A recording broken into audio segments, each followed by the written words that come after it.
ನಿನ್ನನ್ನು ಆಶೀರ್ವದಿಸಿದ್ದಾರೆ ಅಂದ್ರೆ ಇವಾಗಿಂದ ನಿನ್ನ ಮೇಲೆ ಯಾವ ಶಾಪ ಅಧಿಕಾರ ಇಲ್ಲ. ಆಮೇಲೆ ಅಂತಂದ್ರೆ ನಿಮ್ಮ ಮಕ್ಕಳ ಮೇಲೆ ಯಾವ ಪಾಪಕ್ಕೆ ಅಧಿಕಾರ ಇಲ್ಲ. ಆಮೇಲೆ ಅಂತಂದ್ರೆ ನಿಮ್ಮ ಕೆಲಸದ ಮೇಲೆ ಯಾವ ಅಡೆತಡೆ ಮುಟ್ಟಲಿಕ್ಕೆ ಸೈತಾನ ಮುಟ್ಟಕ್ಕೆ ಅಧಿಕಾರ ಇಲ್ಲ. ನಿಮ್ಮನ್ನು ಮುಟ್ಟಕ್ಕೆ ಸೈತಾನಿಗೆ ಅಧಿಕಾರ ಇಲ್ಲ. ನಿಮ್ಮ ಮಕ್ಕಳನ್ನು ಮುಟ್ಟಕ್ಕೆ ಸೈತಾನಿಗೆ ಅಧಿಕಾರ ಇಲ್ಲ. ನಿಮ್ಮ ಬೆಳೆಯನ್ನು ಮುಟ್ಟಕ್ಕೆ ಸೈತಾನಿಗೆ ಅಧಿಕಾರ ಇಲ್ಲ.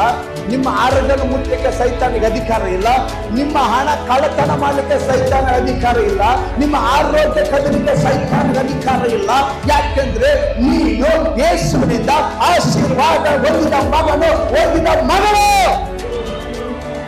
ನೀನು ಆಶೀರ್ವಾದ ಹೊಂದಿದವನು, ನೀನು ಆಶೀರ್ವಾದ ಹೊಂದಿದವರು, ದೇವರಿಂದ ಕರೆಯಲ್ಪಟ್ಟವರು. ನೀವು You're chosen by God. దేవుని నుంచి పిలువబడిన వాళ్ళు మీరు.